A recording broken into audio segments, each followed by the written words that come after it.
Evangelho de João, capítulo 7, a partir do versículo 37. No último dia, o grande dia da festa, Jesus pôs-se em pé e clamou: Se alguém tem sede, venha a mim e beba. Quem crê em mim, como diz a Escritura, rios de água viva fluirão do seu interior.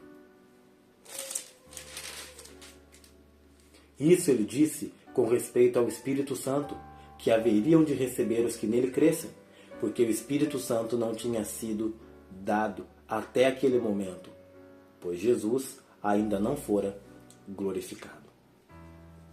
Hoje eu quero tratar um tema com vocês. Cristocêntrico, totalmente cristocêntrico.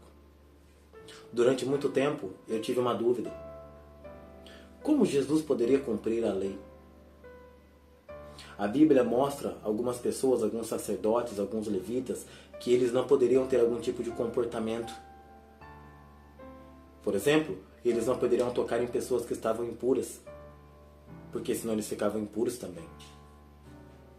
Essas pessoas, elas não poderiam ir em rituais com mortos, não poderiam tocar em uma mulher que estava no seu período de separação. Enfim, muitas coisas com relação a isso. Mas comportamentos como esses de Jesus muitas vezes me deixavam um pouco intrigado porque eu não entendia. No Evangelho de Marcos, capítulo 1, versículos 40 e 41, a Bíblia diz: Aproximou-se dele um leproso, rogando-lhe de joelhos: Senhor, ou melhor, se queres, podes limpar-me. Jesus, movido de grande compaixão, e estendeu a mão, tocou-o e disse-lhe: Quero ser limpo. Tendo ele dito isso, logo a lepra desapareceu e ficou limpo. A minha pergunta era o seguinte: Jesus ele veio não para abolir a lei, mas ele veio para cumpri-la. E tem muitos textos dizendo que a pessoa não poderia tocar o leproso. Pelo contrário, quando a pessoa era diagnosticada pelo sacerdote com essa patologia, ele deveria fazer um monte de coisas, cobrir o seu lábio superior, e a uma certa distância ele deveria gritar: imundo, imundo. Ou seja, não chegue perto de mim, não toque em mim, porque eu sou imundo do ponto de vista da comunidade e também das cerimônias religiosas. Mas aqui, esse leproso chega e clama e fala: você pode me purificar se você quiser. Jesus fala o seguinte: eu quero. Interessante que Marcos ele deixa claro o que Jesus faz. Jesus estende a mão e toca nele. Assim como Jesus faz também com o morto, o filho da viúva de Naim. Ele toca ali o caixão, ele toca o esquife. Algumas pessoas chegam a dizer que Jesus não só toca o esquife, mas toca o menino ali que estava morto. O que caracterizava o quê? Que Jesus ficaria então impuro cerimonialmente, ou até mesmo pela comunidade. Incrível, né? Jesus de novo ele veio não para abolir a lei, mas ele veio para cumprir. Eu estava lendo aqui a Bíblia e como que a palavra de Deus é maravilhosa e a Bíblia interpreta a Bíblia. Quando eu vou um pouquinho para frente aqui, ou melhor, um pouco para trás, em Levítico, capítulo 11, versículo 36, olha só o que a Bíblia diz: porém, a fonte ou cisterna em que se recolhem águas será limpa, mas quem tocar no seu cadáver será imundo. A parte A: porém, a fonte ou cisterna em que se recolhem as águas será limpa. Sabe o que a Bíblia mostra aqui? Um princípio espiritual. Jesus como sendo a fonte. Você notou o texto que eu li? A fonte não ficava impura. Poderia ser que o morto caísse e encostasse ali. Ela ficava tranquila. Ela não tinha esse problema. A fonte em que se recolhiam as águas.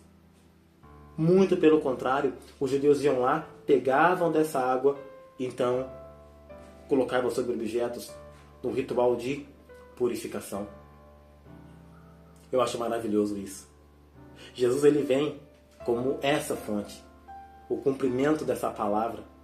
A teologia vai dizer do tipo que estava prefigurado aqui e o antítipo, que foi aquilo que Jesus veio fazer, que ele veio cumprir as justas exigências de Deus.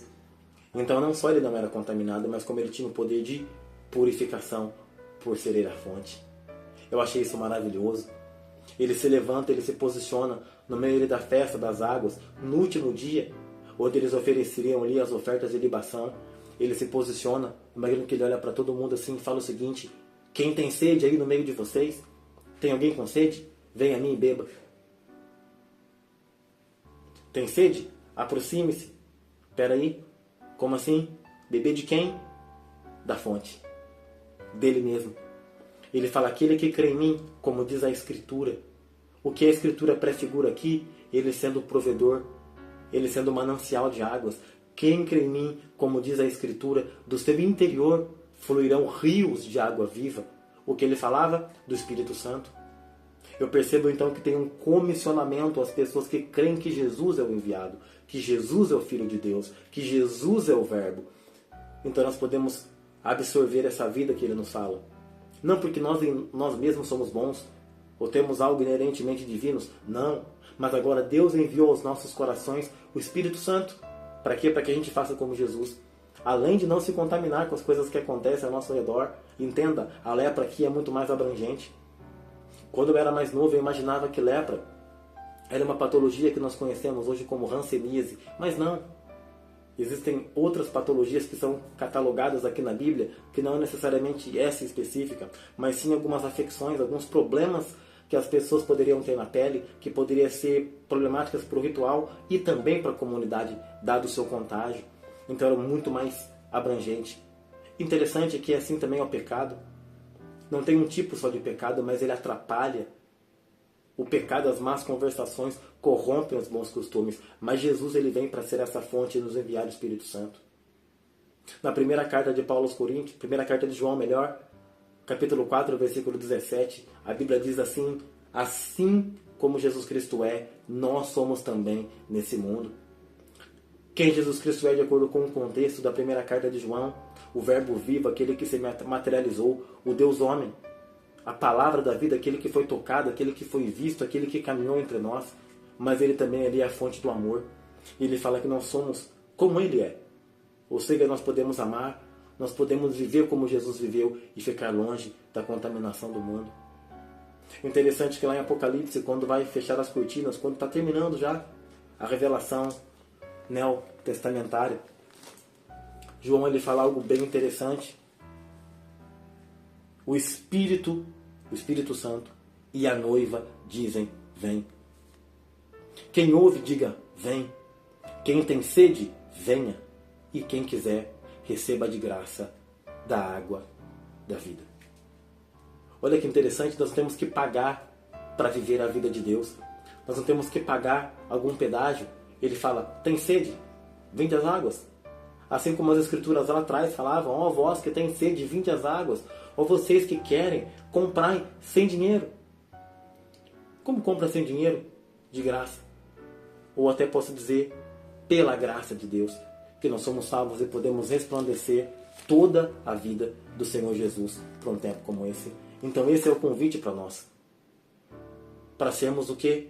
Uma fonte, uma provisão, não inerente de nós mesmos, mas conectados com Jesus, assim como Ele fez. Eu posso ir a lugares complexos, a lugares difíceis, dirigido pelo Espírito Santo, e além de eu não me contaminar, eu abençoo as pessoas que estão ali. Eu trago luz, eu trago vida, eu trago paz, eu trago esperança. Eu tenho sede. Eu quero ir a Jesus e crer nele, como diz a Escritura, para que do meu interior, olha só, brote essa fonte, rios de água viva, através do Espírito Santo.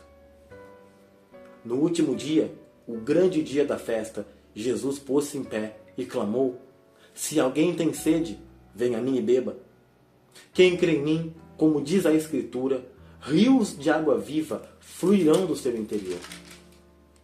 Isso ele disse com respeito ao Espírito que haveriam de receber os que nele crescem, porque o Espírito Santo não tinha sido dado até aquele momento, pois Jesus ainda não fora glorificado.